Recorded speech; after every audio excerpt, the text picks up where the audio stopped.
안녕하세요. 김태훈의 현명한 투자자 방송 시작하겠습니다. 오늘은 에코프로와 에코프로 BM에 대해서 좀 말씀을 드릴까 합니다. 지난번에도 한번 방송을 드렸었는데요. 벌써 한 2달 정도 지났으니까 그때가 한 3월달 정도였던 걸로 기억하는데요.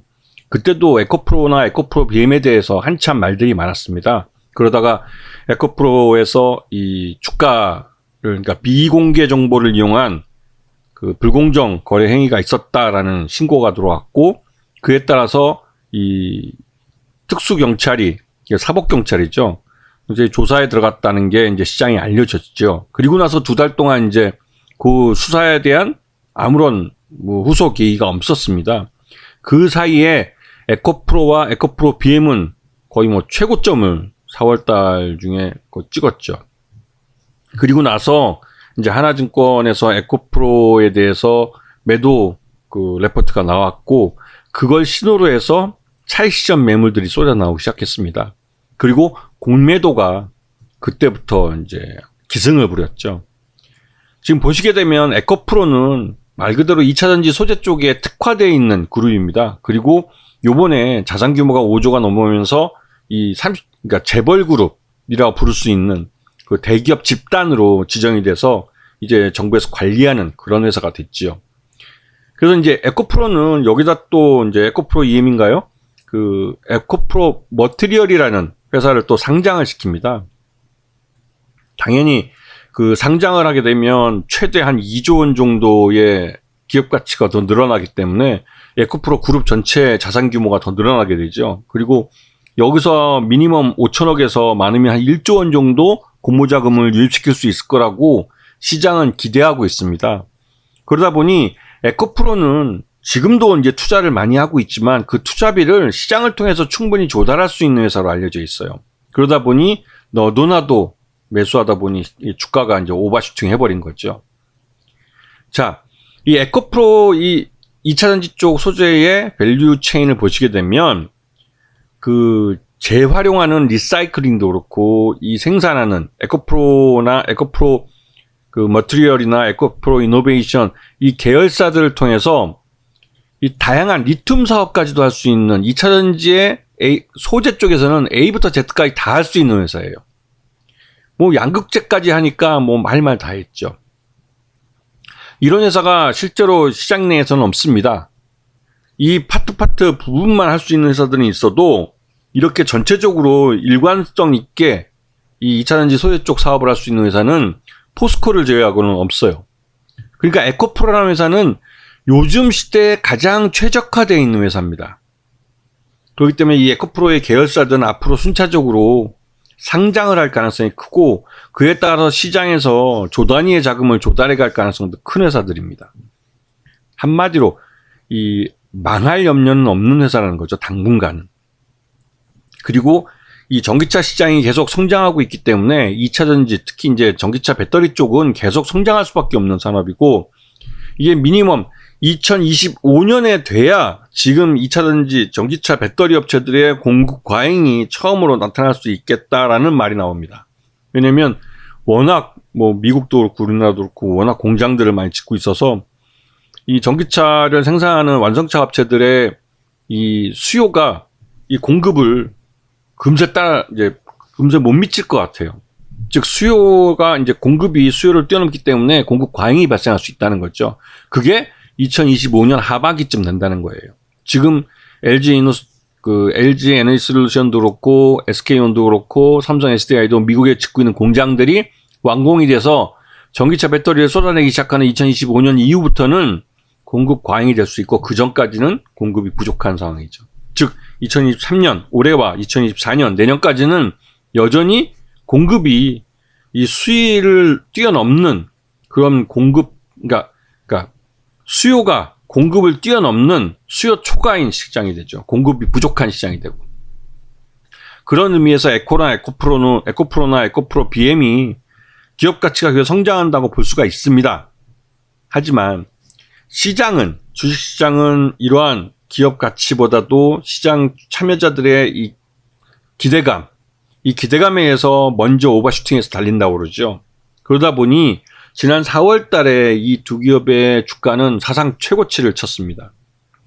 그리고 그게 오버슈팅 했다는 거죠.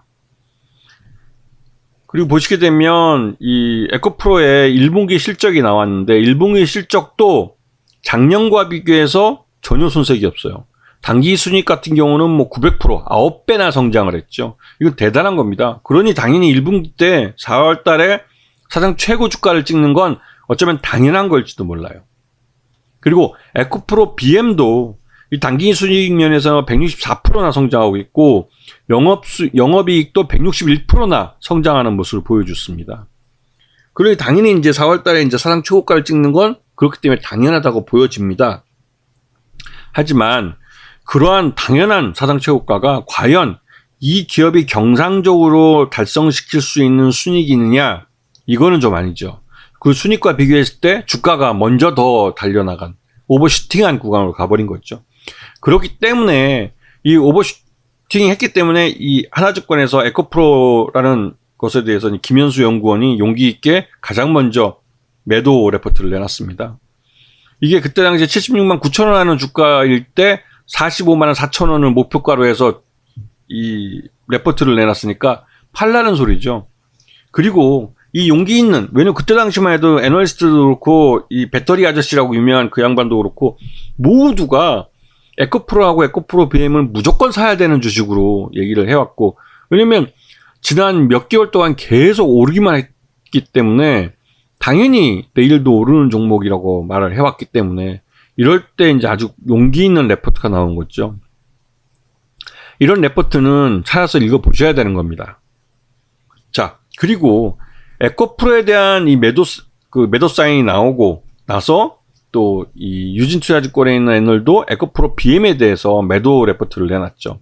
근데 이게 이제 의견은 보시면 아시겠지만 이 하나증권 같은 경우는 명백하게 팔아라라는 레포트를 내놨고 셀 의견에. 근데 다른 증권사들은 중립으로 매수해서 중립으로 낮춥니다. 근데 증권업계에서는 증권사 애널리스트의 레포트가 매수해서 그러니까 바이에서 중립으로 딱 전환이 되면 이건 팔라는 소리예요. 중립이라고 생각하는 사람 아무도 없습니다. 이 바닥에. 증권시장에서는 이 레포트가, 애널리스트의 레포트가 이 바이에서 중립으로 바뀌었다는 소리는 셀이라는 뜻으로 읽는 겁니다. 중립이라고 쓰고 셀이라고 읽는 거죠. 그리고 나서 거의 다른 증권사들도 애널리스트도 앞다퉈 이 중립 레포트를 내놓기 시작했죠. 그리고 주가가 꺾였습니다. 그리고 에코프로는 공매도 비중도 굉장히 높아졌어요. 4월달 이후로 지금 공매도에 대한 비중이 이렇게 높아졌습니다. 그냥 10% 정도, 전체 거래량의 10% 정도가 공매도라고 하면 할 말 다 한 거죠. 이제는 공매도를 할 대주, 빌려주는 주식 자체가 이제 부족한 상황이 돼버렸어요. 그래서 여기서 공매도가 나온다면 이건 무차입 공매도일 가능성이 큽니다. 그 무차입 공매도는 불법인데 과연 그 거래소나 거래소 감독 당국이 잡아낼 수 있을지 모르겠습니다.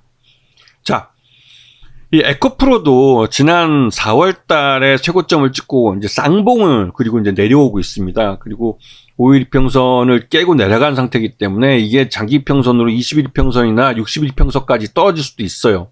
하지만 앞에서 보였겠지만 실적이 워낙 받쳐주기 때문에 그렇게 낙폭이 크진 않습니다. 그리고 2분기 때 실적이 나빠지지 않는다면 주가는 반등할 겁니다.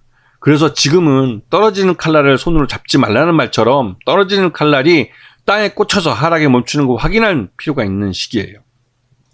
에코프로 BM도 마찬가지입니다. 그렇기 때문에 이 떨어지는 칼날에 그러니까 손을 내밀었다간 손모가지가 잘라진다는 말처럼 증권시장에 그런 말이 있습니다. 지금은 하락이 어디서 멈추는지 한 발 떨어져서 관조할 때라고 생각이 듭니다. 그리고 여전히 에코프로나 에코프로 BM, 이 2차전지 소재 쪽 업체들은 이 전기차 배터리 쪽에 공급 과잉이 발생하는 건 2025년이기 때문에 올해 2023년과 내년 2024년까지는 실적이 꾸준히 좋아질 가능성이 높아요. 근데 그런 면에서 이런 종목들을 계속 지켜봐야 되는 겁니다. 그래서 지금 아무리 좋은 종목도 그 매매하는 타이밍이 좋아야만 수익을 가져갈 수 있다고 여러 번 말씀드렸어요. 그게 그 기본적 분석은 종목을 찾는 거고 기술적 분석은 그 매매 타이밍을 찾는 거라고 여러 번 말씀드렸습니다. 이거는 뭐 제 책에도 그 주식투자 제1원칙이라는 제 책에도 나와 있는 건데요. 그 한번 읽어보시면 종목을 찾는 방법과 또 이 매매 타이밍을 잡는 방법에 대해서 나름대로 도움이 될 수 있는 그런 가이드를 드렸습니다. 그래서 이런 종목들도 한번 대입해서 한번 찾아보시면 좋은 공부가 될 수 있을 거예요. 아시겠죠? 자, 오늘 방송 여기서 마치겠습니다. 감사합니다.